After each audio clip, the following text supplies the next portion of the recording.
All right, so I watched a little bit of this, and I thought what she was saying, this person, Laura Fryer, what she was saying was really interesting. And I think she has a lot of really great points, especially in regards to Concord, but as well as what Ubisoft is doing with Activision, or what Ubisoft is doing with Assassin's Creed, and what it happened with Star Wars, and what it looks like EA is doing to Dragon Age Veilguard. And so I wanted to watch this as well and kind of break down like some of the stuff that she's talking about, because it is very interesting, because she is someone who worked on video games. Um, you know, like she's done game development. So this is coming from, the source. Killed Concord. It's that simple. When you fail this spectacularly out of the gate with issues that are easy to validate with customers, the people that pay you so that you can make games, well, you have a culture problem. Either Firewalk Studios had the information they needed and they didn't bother to fix the issues in the game, or they never asked. Either one of these situations is... Yes. They and I feel like these are the problems that Ubisoft and EA are experiencing, is because people are trying to tell them, hey, this is a problem, and they're going, no, ignore, racist, block, sexist, block, ignore these are haters, ignore them. Is a problem. Every game has many unknowns when you start out. That's why game development is so difficult, because it's iterative. You have to make the game while paying attention to what is going on around you, because gaming evolves. What players like changes. This means you need a studio culture that has a healthy feedback loop. Clearly, that didn't happen with Concord. Let me explain. First, if you haven't heard, Concord shut down after 12 days. It had less than 1,000 concurrent players and less than 25,000 units were sold. Cost-wise, I've seen estimates that said $250 million plus was spent. Also, they were in development for over 6 years, and this is the first issue we'll talk about. That is a long time to make a game, and the landscape of gaming evolves.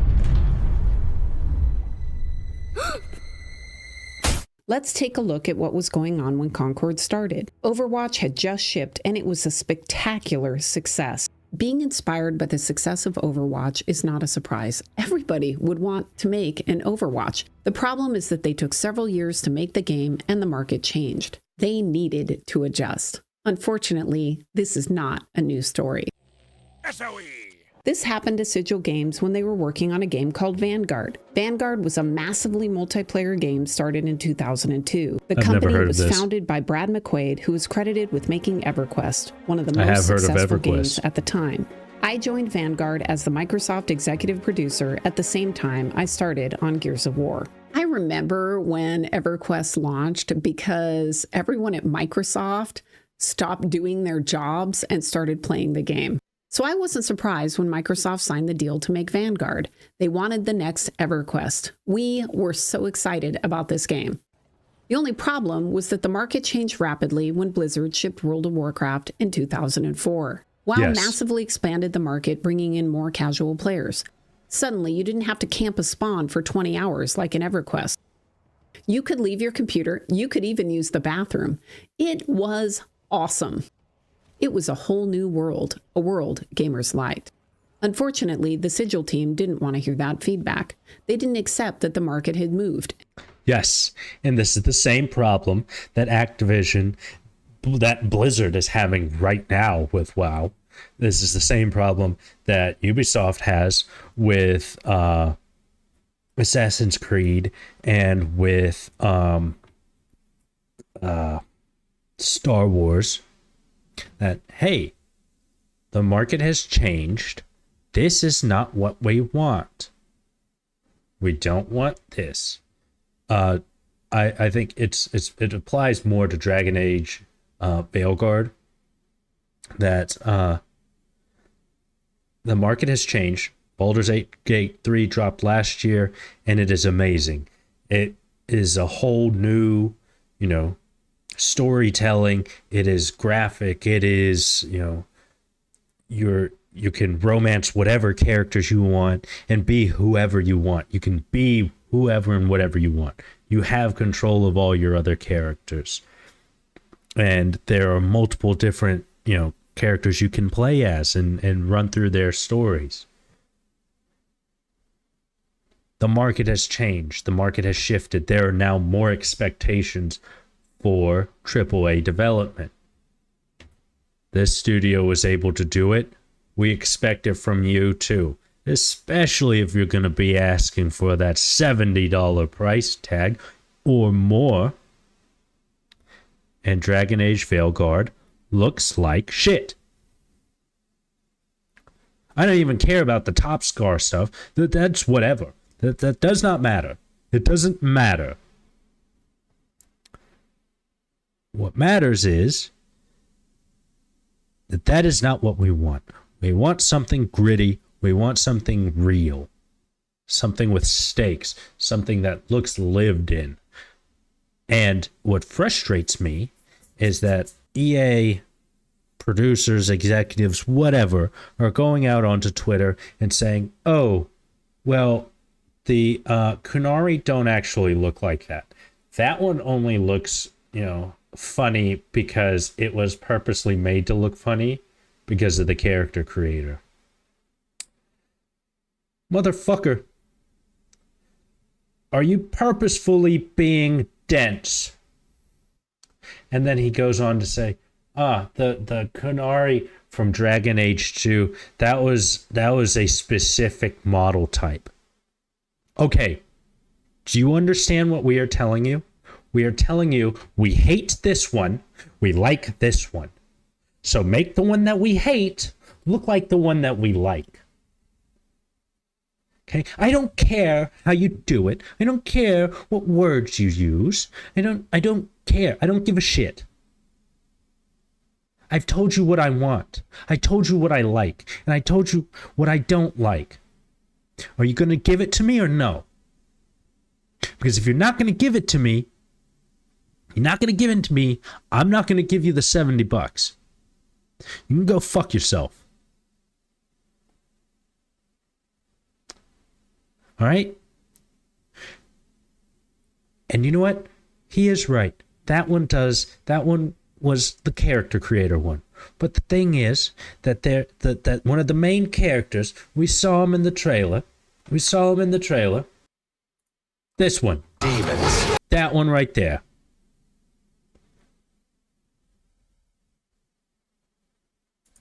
Fire in them. This is not the character creator one. This is the one that you guys put on the front of your trailer. Right here. It's this one. I want to tell you that looks like shit. That looks like ass. I don't want to see that. I don't want to see that. I don't want to play as that. I don't want that in my party. That looks bad. It looks bad. I don't want it. Whatever you have to come up with, whatever excuses, whatever you have to say, undo it. Don't give me that. And the thing is, it might be a great game. It might play awesome. But if it looks like shit, I don't want to play it. Because you know why? Because I can just go back to Baldur's Gate 3. Because it plays well, just like Veilguard could play well, but it also looks compelling, and I like the way it looks. Anyway, let's get back to this. I am going to play Veilguard when it releases. And I really want to like it. I am really hoping that it is not going to be terrible, because, you know, I can just get mods as they come out that fixes the character designs, whatever. And I know those mods they get pumped out very quickly, because I know everybody else is upset about it too. And they were designing Vanguard to be more like the original EverQuest. In fact, they refused to play the game, which I found very confusing. For context, most game developers play every game that directly competes with theirs. They play to learn and for inspiration. They play to make sure that when they ship, that it's something players want, that it's something they'll pay for. You can't. And that's the same thing. That's the same thing with the Halo TV show. Or the Witcher TV show. What she said here. When you are developing a new product, you should be going and looking at your competing products. Right? You should be comparing your new product you're working on to what came before and what is out currently. And these TV executives think that it is some sort of you know, good thing for them to say, oh, I have never played a Halo game. I don't know anything about it.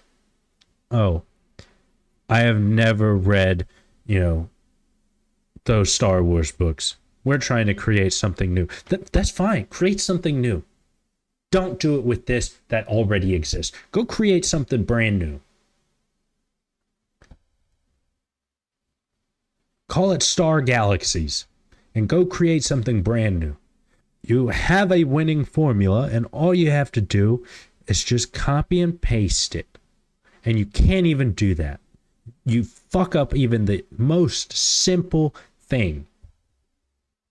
And it is astounding. The ego, the pride, the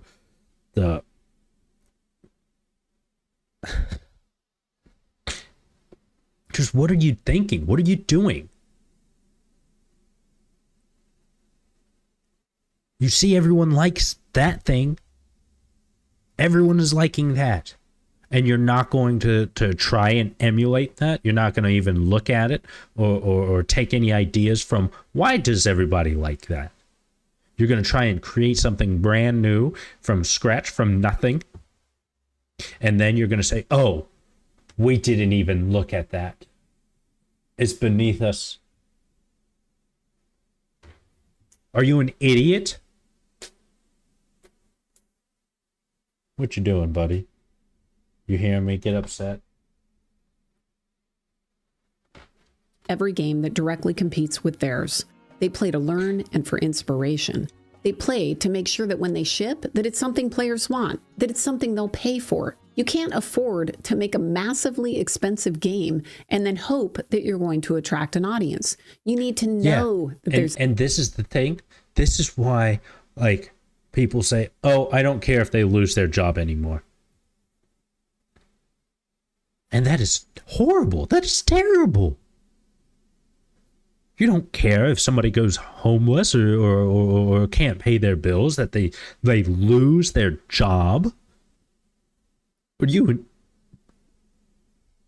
why would you say such a thing?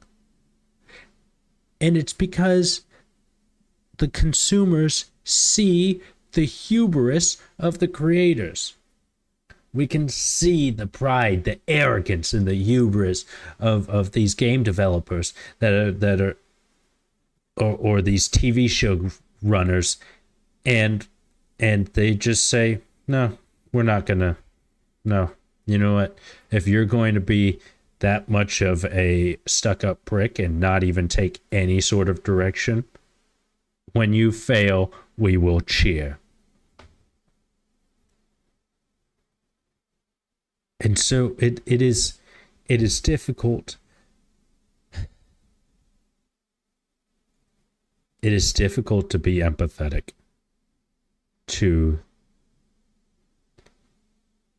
people when they do this to themselves. Like, you know, if you see some kid throwing rocks at a wild animal, like at a bear, and you tell the kid, hey, don't do that. That bear is going to ruin you. And the kid keeps throwing rocks, keeps throwing rocks, keeps throwing rocks. And then the animal comes over and ruins his day and cripples him. It's kind of hard to feel bad.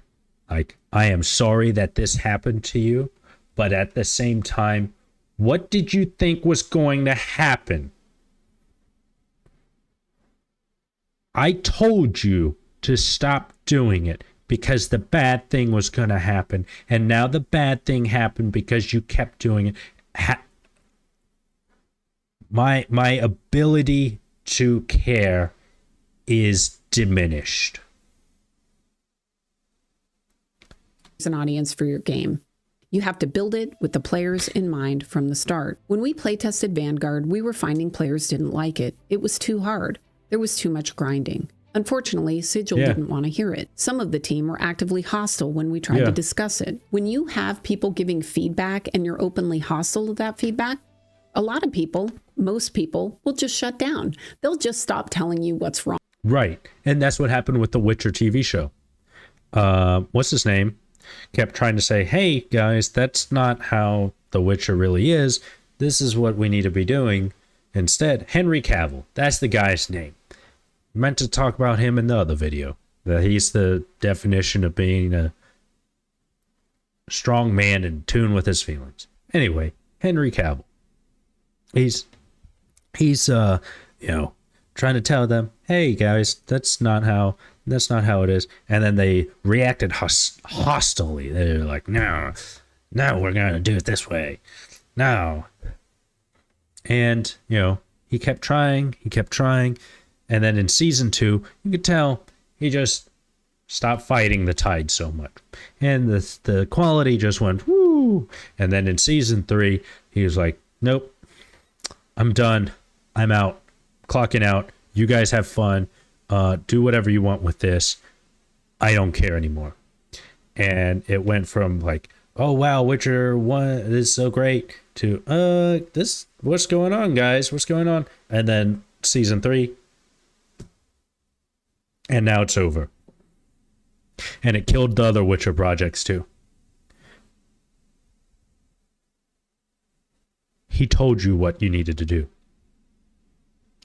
He gave you the winning formula. And that was the most important part, is having someone like him on your team who can spell it out for you if you don't know. And at least and know when you don't know something. Because it's okay to not know something. It is okay to be ignorant. That's fine. It's okay, because that means you are receptive to learning, to receptive to taking direction and taking in another perspective, and you learn from other people who do know. The problem is when you say, when you are ignorant and you choose to stay that way. When you are ignorant of the material, and when someone tries to give you some advice and to give you, some direction, you go, no, fuck you. I'm going to do it my way. And then you fuck it up. I find it very difficult to feel bad for you.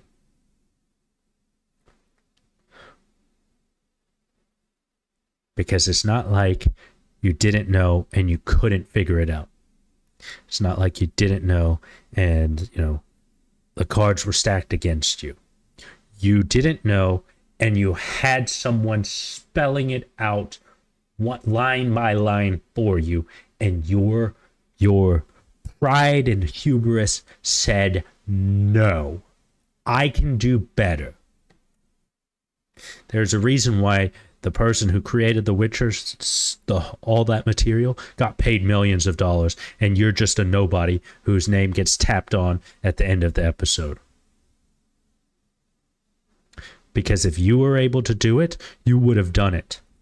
You would have created the $1 million franchise, but you didn't because you don't have that ability. And that's okay, because I don't either. I don't have that ability to create. But you know what I can do? Is I can ask people who do know what they're doing and then get their feedback. And then apply their feedback to create. Wrong, or what they think should change, because they don't need the stress or they don't want to lose their jobs. And this creates a broken feedback loop. So it's not surprising that the market changed out from under the team that was making Concord. The question is, why didn't they adjust? Did they not see it? Or did they playtest, see the issues, and not make changes? It's because of their own pride. And that's what it is every single time. Because if you go onto these Twitter pages for these people and you see what they're saying, they are saying, oh, you know what? If you don't like it, don't play it. Don't buy it. We don't need you anyway. It is because they are actively aggressive with their consumers. They are so hostile to people that they need to buy their product. And I don't understand where this hostility comes from. Like, if I'm a chef in a kitchen and I need customers to come in and order food, I need the restaurant to be nice. I need the waiters and waitresses to be nice and to, talk with the customers and sit them at their tables and everything like that. What I don't need is my staff to go around and saying, what the fuck do you want? Oh, great. You want a steak medium rare? We don't do steaks medium rare. They only come out medium or rare. Which one do you want? What the fuck is wrong with you? You're going to talk like that to the person who's going to pay your bills? Why the hostility? Why is this acceptable? And what I don't understand is why the company allows their staff to speak to their customers or as a public face to the rest of the world.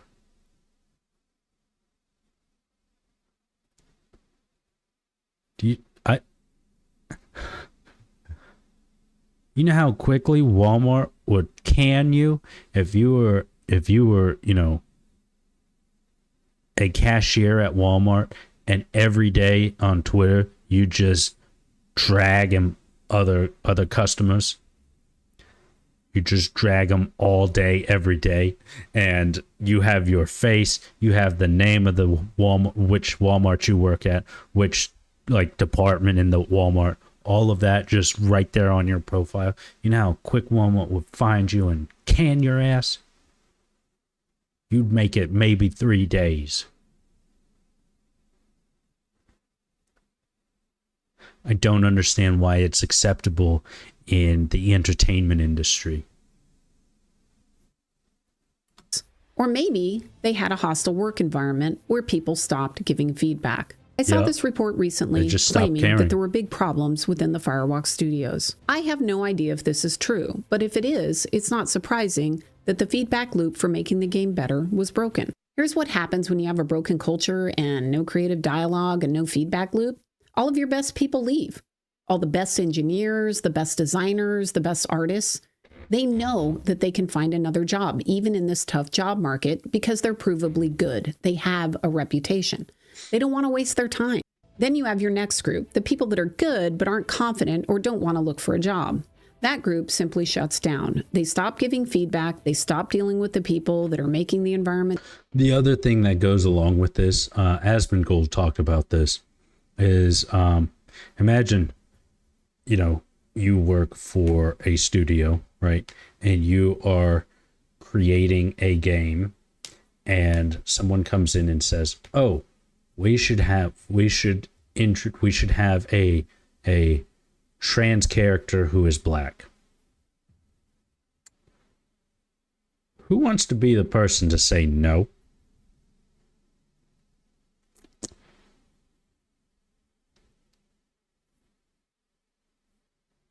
I wouldn't want to be the person that says no. Because the next question is going to be, why? And your answer to that why is going to be, you're going to need to do some dialogue gymnastics. And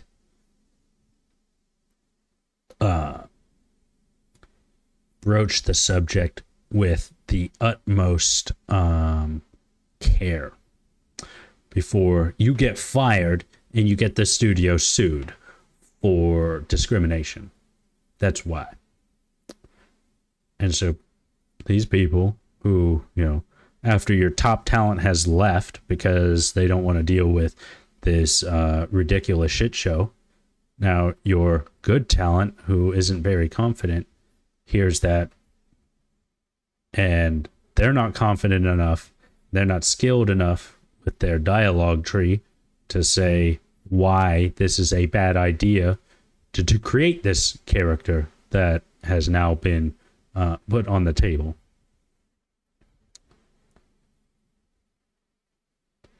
And it just keeps going. And, if you give an inch, they'll take a yard.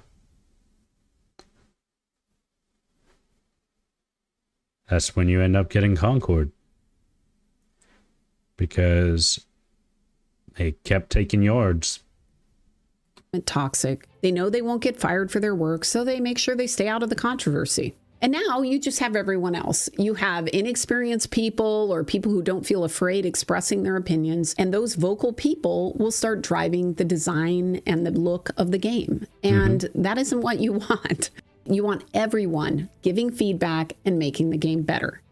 We will likely never know exactly what was going on at the studio. And that's how you get Concord. But to me, it's clear they didn't build a culture of feedback. And that is how you get that Star Wars game. Because they didn't make a game the gamers want. That is how you get Assassin's Creed. Let's take a look at one of the other problems. Characters. And that is how you get the Dragon Age inspirational characters that people want to play. This is really critical to the game. I know, because we had this exact problem on Gotham City Imposters. Let's get that blindfold off you. Welcome to Bats HQ, initiate.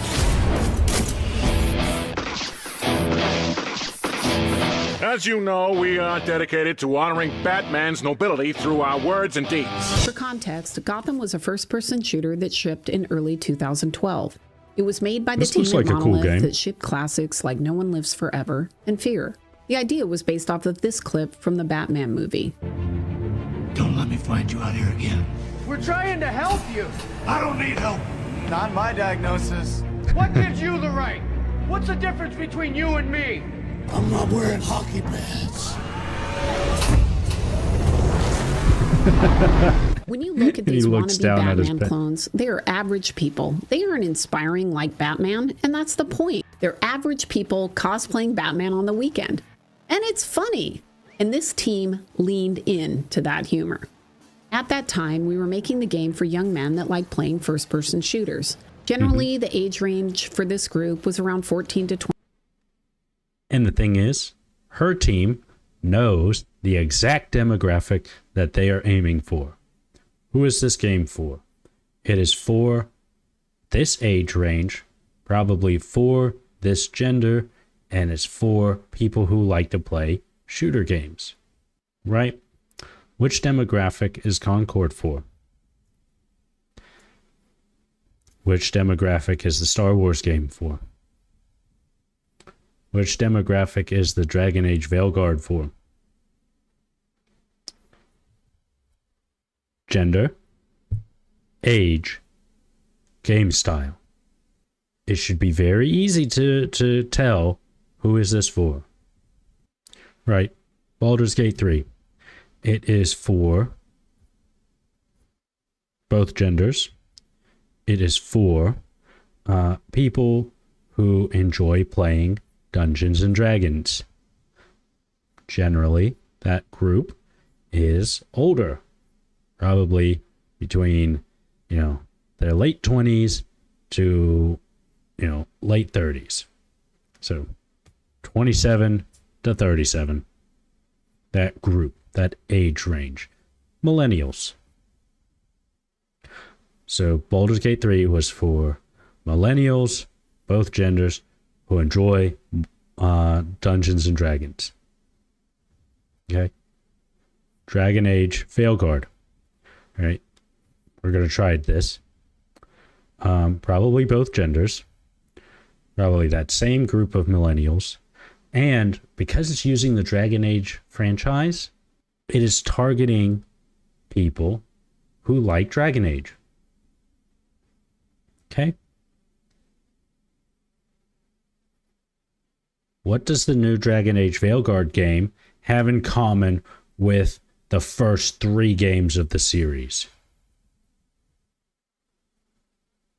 The name. The art style is not the same. The character design is not the same. The story is not the same. There's no carryover in the story like the other 3 games were. So what the fuck? Why didn't you just make a new game? Why didn't you just make a new Dragon Age game? Why use the Dragon Age name? Because they are trying to tap into what your memory, your fondness of the series, even though it has nothing in common with the series any longer. It is a bastardization of the first Dragon Age games. 24. The Gotham team loved first-person shooters, and they were good at making them. At the same time, they were older. This team had been together for many years, so they knew that they needed to validate their assumptions with real people that would be paying for the game. This is how we found out that we had a problem with our characters. The people that were going to pay for the game didn't feel the characters were inspiring enough. It turns out that a group of adult game developers who are confident in who they are find it funny to play a fat slob or a skinny guy with a shotgun. Younger players, not so much. And if you think about it, you can see why. I went through awkward stages. There were many times in my life where the last person I would have wanted to play was me in a video game. At first, it was very difficult for some of the team to hear this feedback. Part of that was because the team was very small, so making a new character was going to be tough. Also, it's never easy for an artist or creator to hear that there is a problem with their work. It's one of the hardest conversations you can have with a creator. But be right back. But it's also thin skin, right? It is hard to take that feedback that your art sucks. But you gotta hear it. Otherwise, you're gonna keep making sucky art. Ultimately, you have to find a way to have this conversation, or you end up with a failed game. You just can't make games without considering who will buy them. You have to appeal to the people that are going to play and love your game. You have to appeal to the people who will love and play your game. And what has Dragon Age been doing? What has Star Wars Outlaws been doing? What has Concord done? What has Assassin's Creed? It is exhausting having the same conversation over and over and over again. And that brings us to the next. And their hubris does not allow them to learn and grasp the concept firmly. They keep getting promoted up into incompetence. Next problem, the $40 price point. If you ship something free, you can't change the price later and charge more. It doesn't work. People anchor on that free and they never go back. So maybe that's what Sony was thinking. We had a similar issue with Gotham City Imposters. We didn't feel that Gotham City had enough content to charge $60, so we went out and we asked our target market what they would pay. What we found was that there were basically 2 price points, free and everything else. From a community standpoint, we felt it would be better to ship Gotham as a free-to-play game because we felt more people would try the game and we'd have more players. As you saw with Concord, if you are a multiplayer-only game and nobody is playing, it dies quickly. Of course, these were early days of free-to-play gaming on consoles and PC. Many gamers didn't like the free-to-play model. I was one of them. I still prefer putting down money, getting a disc, and playing the game forever. That is my preferred purchase. But we weren't making the game for me. We were making the game for our target audience. Bingo. Bingo. Who are you making the game for? For your target audience. And that is another thing that Asmongold talks about, is when the Ubisoft directors were saying, oh, our game was rated a 7. Okay. It was rated a 7 by journalists. Journalists are not who you made this game for. There are maybe, or is Star Wars Outlaws the game for the journalists, or is it for your players? I don't understand why I'm having to spell this out for you, being a multi-million-dollar company. But obviously, it is not for journalists. They are a secondary audience. Your main primary target is, drumroll please, the consumers. They did not give you a 7. I believe they gave you a very bad score. Keep in mind, Xbox didn't have a free-to-play game at this point. In fact, they had just started experimenting with a game called Happy Wars, which shipped in October of 2012. I have never seen this game. So we were stuck, and that's how we ended up in this in-between stage, which some people didn't like. I thought this review from the cynical Brit really captured it, and he was very fair with his feedback. Extra points for that. The debate, I suppose, with a title like this is whether or not it should be a pay-to-play or free-to-play game. And it's weird, the market's in this weird state at the moment where they'll willingly accept Call of Duty and its progression system as a $60 title on a yearly basis, but if you have a similar progression system in anything below $60, people say it should be free. What? I was reading the RPS. Eventually, Gotham was a free-to-play game. But unfortunately, it never recovered. It never got the interest it needed to continue. The leadership that made that game left the company, and WB Games abandoned the title in order to focus on their new franchise, Shadow of Mordor. Shipping a game, any game, is really hard. So I give Firewalk Studios a lot of credit for shipping it all. They should be proud of having gotten it out the door. I personally am not happy to see them fail. I find the situation sad because from my perspective, it could have been different. I felt the same way about Vanguard when it failed. Sigil and I didn't see eye to eye on a lot of things, and I had hoped that when they moved back to Sony, a culture they were familiar with, they would fix the game.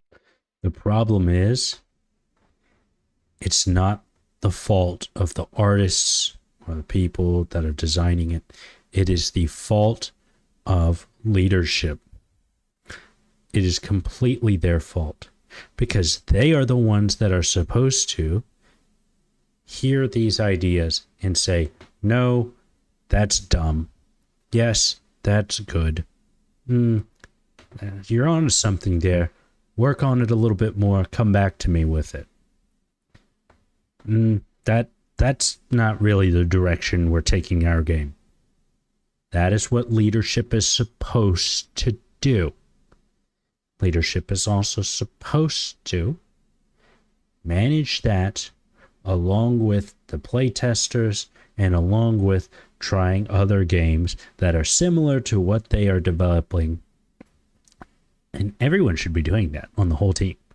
But the leadership should be the ones that have the direction of where things are going.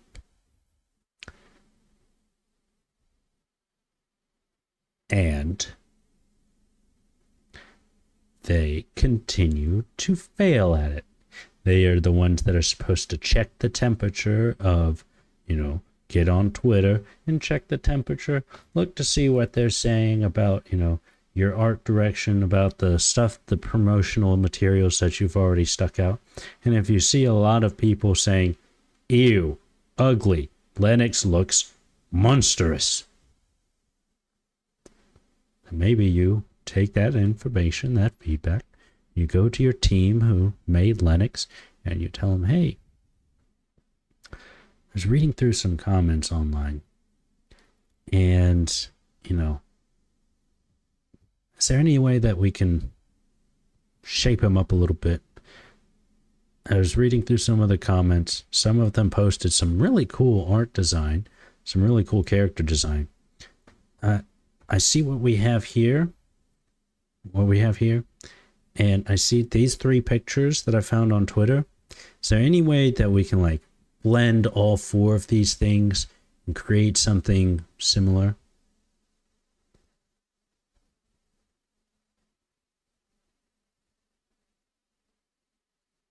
All right, you guys go get to it. Let me know what you find.